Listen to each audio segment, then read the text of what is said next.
روشنی میں ایک آیت کریمہ میں نے تلاوت کی ہے، اس میں اللہ رب العزت نے ارشاد فرمایا وَأَحْسِنُوا اور بھلائی کرو۔ آگے ساتھ ہی اللہ پاک فرماتا ہے وَاللَّهُ يُحِبُّ الْمُحْسِنِينَ، اللہ بھلائی کرنے والوں سے محبت کرتا ہے۔ یہ جو بھلائی کا عمل ہے نا، اتنا وسیع عمل ہے کہ ایک بندہ بھلائی زندہ سے بھی کرتا ہے اور فوت ہونے والے کے ساتھ بھی کرتا ہے۔ بھلائی اتنا وسیع عمل ہے کہ بندہ انسان سے بھی بھلائی کرتا ہے اور جانور سے بھی بھلائی کرتا ہے۔ تو جو مولا جانور سے بھلائی کرنے پر بھی انسان کو اجر دیتا ہے، تو بتائیے جب انسان کے ساتھ بھلائی کرتا ہوگا تب اجر کا عالم کیا ہوگا۔ حضور نبی پاک صلی اللہ علیہ وسلم کا فرمان ہے، ایک عورت تھی، عورت بدنام زمانہ تھی، یعنی اس کا کردار ایسا تھا کہ زمانے میں بدنام تھی۔ ایک دن جا رہی ہے، جاتے جاتے اس نے ایک کتے کے بچے کو دیکھا کہ وہ کتے کا بچہ پیاسا ہے۔ اب بیوی نے کیا کیا، ایک طرف اس کا کردار، ایک طرف اس کا اعمال، ایک طرف اس کی زندگی، اس خاتون کا جو تعارف تھا وہ یہ تھا کہ بدنام تھی پورے زمانے میں، لیکن عمل کیا کر دیا کہ کسی جانور کے ساتھ اس نے بھلائی کر دی، خیر کر دی، اچھا کام کر دیا۔ اس نے دیکھا کہ بچہ ہے کتے کا، لیکن وہ پیاس میں تڑپ رہا ہے، ساتھ کنواں تھا، اس نے اپنے موزے اتار کے کنویں میں موزے ڈالے، پانی نکال کر اس نے اس بچے کو پانی پلا دیا۔ اب میرے پاک نبی فرماتے ہیں ادھر وہ کتے کے بچے کو پانی پلا رہی ہے، ادھر اللہ تعالیٰ اس کے گناہ معاف فرما رہا ہے۔ بھلائی جانور کے ساتھ کر رہی ہے اور اللہ پاک نے اس کو مقام کیا بخشا کہ دوزخیوں کی فائد سے نکال کر اسے جنتی بنا رہا ہے۔ یہ دوزخ سے جنت میں لانے کے درمیان عمل کون سا تھا، کام کیا تھا؟ ایک انسان نے ایک جانور سے بھلائی کر دی، اللہ نے اس کے پچھلے تمام گناہ معاف فرما دیے۔ اب ذرا تصور کیجئے کہ جو انسان جانور سے بھلا کرتا ہے، جانور کے ساتھ خیر کا عمل کرتا ہے، جب اللہ اسے جنتی بنا دیتا ہے، تو جب انسان سے بھلائی کرے گا تب عمل کا عالم کیا ہوگا۔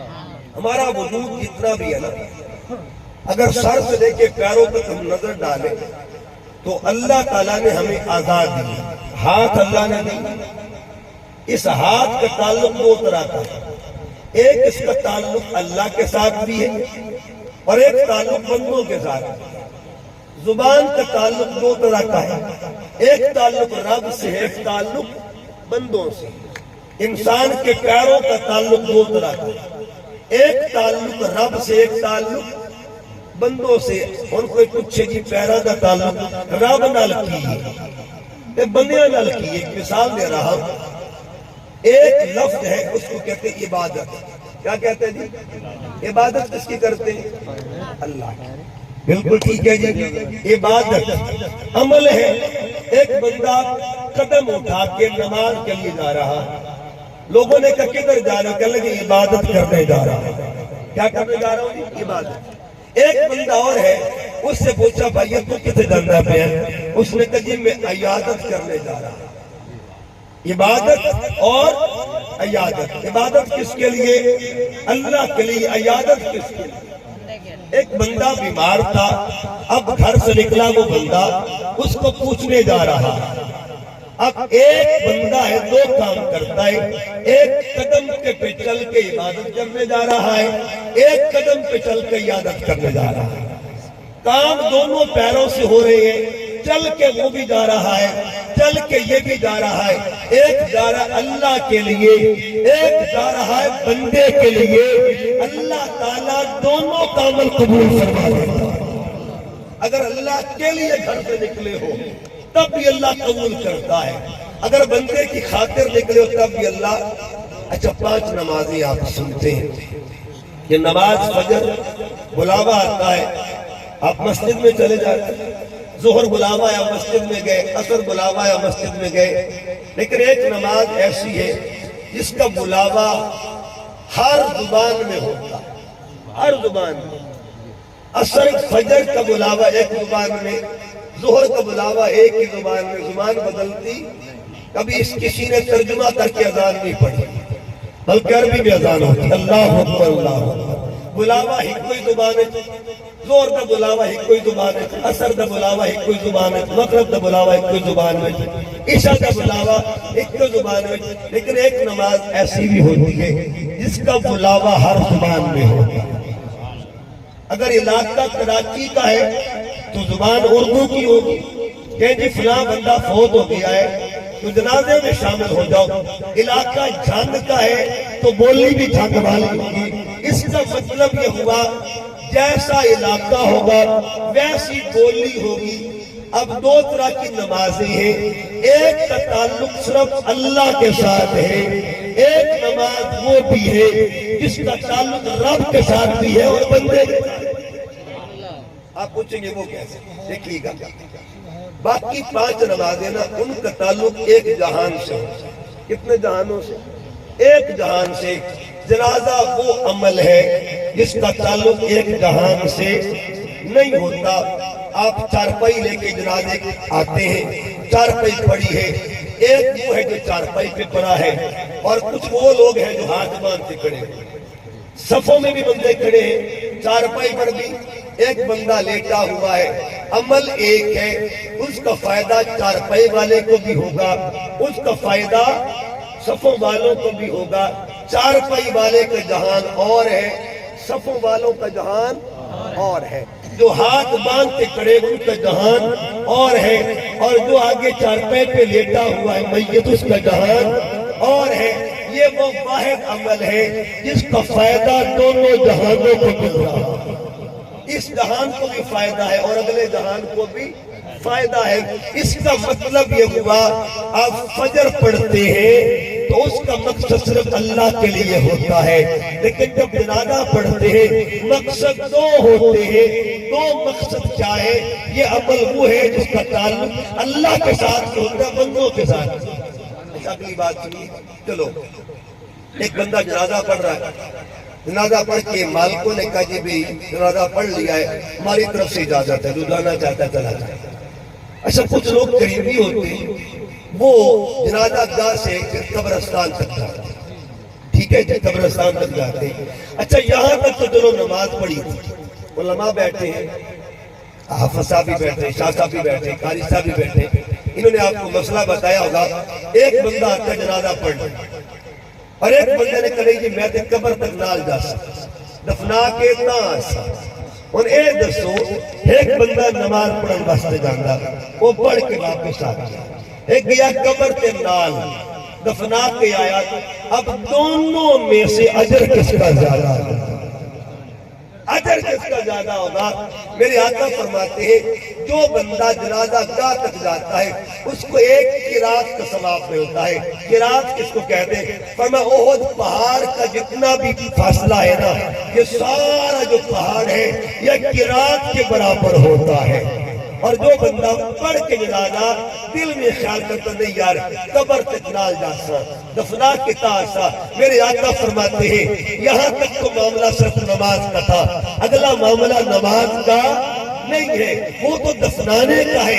ایک بندہ نماز پڑھ کے واپس جا رہا ہے، ایک بندہ بندے کی خاطر جا رہا ہے، دفنانے بھی جا رہا ہے، قبرستان تک جاتا ہے۔ میرے پاک محمد نے فرمایا جو نماز جنازہ تک آئے اس کو 1 گنا ثواب ملتا ہے، جو قبر تک جاتا ہے اس کو 2 گنا ثواب ملتا ہے، 2 گنا ثواب ملتا ہے۔ تو ایک بندے کے لیے عمل، ایک اللہ کا لیے۔ ایک حدیث بات میں نے عرض کیا، ایک اور بات، حضرت حسن بصری رضی اللہ تعالیٰ عنہ، یہ حسن بصری وہ بندہ ہے جو ڈائریکٹ شاگرد ہے مولا علی کا۔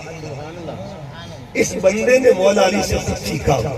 حسن بصری رابع بصری کے استاد ہیں، رابع حسن بصری۔ آپ سے کسی نے پوچھا حضور دعا کے درجے کتنے ہوتے ہیں؟ فرمایا دعا کے 3 درجے ہوتے ہیں۔ کتنے درجے کی؟ 3 درجے۔ پوچھا کون کون سا درجہ؟ فرمایا پہلا درجہ وہ ہے جس کو بخل کہتے ہیں، کنجوسی۔ کنجوسی کہتے ہیں۔ حضور وہ درجہ کون سا ہے؟ فرمایا وہ دعا جس میں اپنے لیے تو مانگا جائے مگر دوسروں کے لیے نہ مانگا جائے، اسے بخل کہتے ہیں۔ دوسرا درجہ کیا ہے؟ آپ نے فرمایا دوسرا درجہ اس کو عدل کہتے ہیں، برابر برابر، یعنی ادھی دعا اپنے لیے مانگو، ادھی دعا دوسرے واسطے۔ اچھا حضور یہ تو دوسرا درجہ، تیسرا درجہ کیا ہے؟ فرمایا اس سے فضل کہا جاتا ہے، اسے درجہ فضل کہتے، اپنے واسطے منگو نہ منگو، ہاتھ اٹھا کے یہ کہو کہ مولا میرے نبی کی امت کی بخشش ہو جائے۔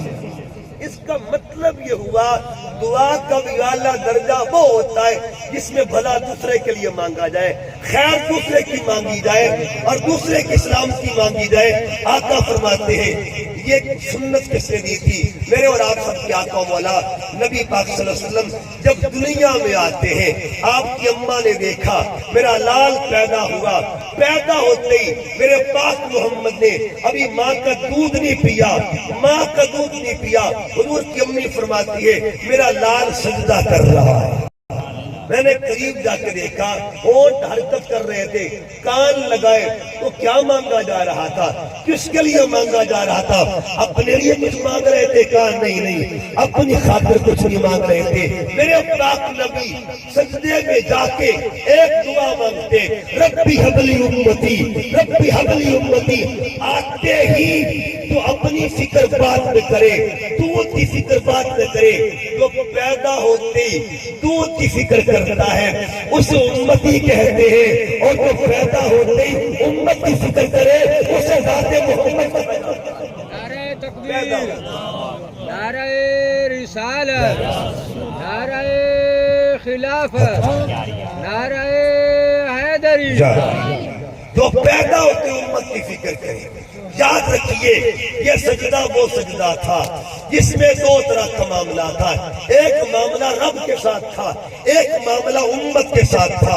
رب کے ساتھ معاملہ تھا عبادت کا، سجدہ اللہ کو کیا جا رہا ہے، لیکن بھلائی کس کی مانگی جا رہی ہے؟ امت کی۔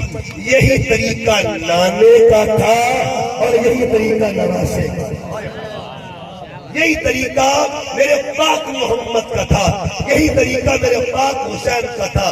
میرے حسین کا سجدہ دو طرح کا تھا، ایک سجدہ اللہ کو پانے کا تھا، ایک سجدہ امت بچانے کا تھا۔ سجدہ کیوں کیا؟ سجدہ کیوں کیا؟ دو چیزیں بچ جائیں۔ کتنی چیزیں جی؟ میرے حسین نے دو چیزوں کے لیے سجدہ کیا، ایک سجدہ بچ جائے، ایک علامہ اقبال نے کیا کہا؟ لا الہ کو پڑھ لیا، اب لے مزہ تاثیر کا، لا الہ کی تہ کے نیچے خون ہے شبیر کا، لا الہ کی تہ کے نیچے خون ہے شبیر کا، اور لا الہ کو پڑھنے والوں الا اللہ سے پوچھ لو، لا الہ تو بچ گیا، گھر لٹ گیا شبیر کا۔ جس کے ایک سجدے نے ساری امت کے سجدے بچا لیے اسے حسین کہا جاتا ہے۔ سجدہ دو طرح کیا، ایک سجدہ اس لیے کیا کہ سجدے بچ جائیں۔ سجدہ کیوں کیا؟ مسجد بچ جائے۔ سجدہ کیوں کیا؟ دین بچ جائے۔ سجدہ کیوں کیا؟ قیامت تک کے لیے نمازیں بچ جائیں۔ اور دوسرا سجدہ کیوں کیا؟ مولا میرے نانا کی امت بچ جائے۔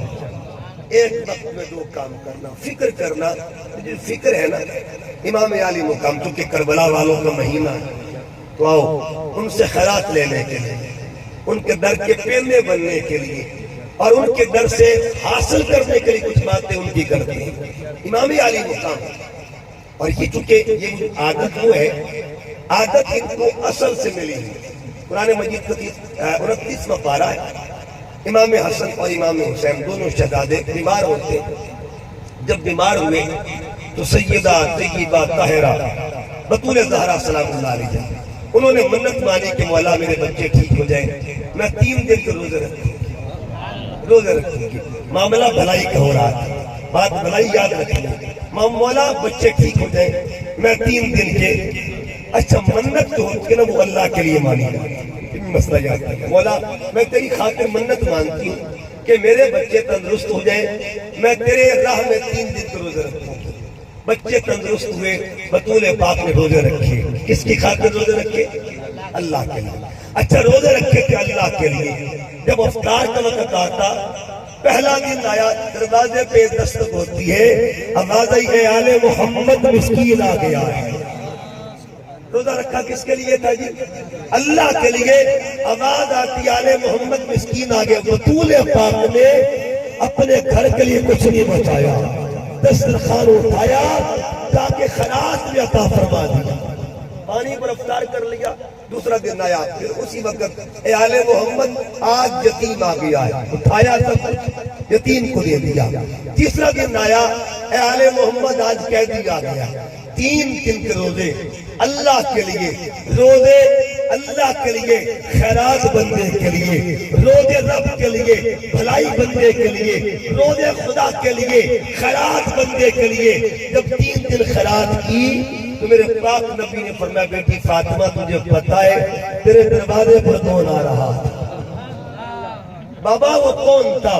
3 دن تک آنے والا کون تھا؟ میرے پاک محمد نے فرمایا بیٹی فاطمہ تیرے دروازے پر 3 دن تک آنے والا کوئی عام قیدی نہیں تھا، کوئی یتیم نہیں تھا، وہ مسکین نہیں تھا، اسے جبرائیل امین کہا جاتا ہے۔ فرشتوں کا سردار تیرے دروازے پر آتا رہا تھا۔ اس کا مطلب یہ ہوا، قرآن بتاتا ہے جن کی اماں جان کا کمال یہ تھا، روزہ رب کا رکھا کرتے تھے، خیرات رب کی مخلوق کو دیتے تھے، انہیں بطول زہرا کہا جاتا ہے۔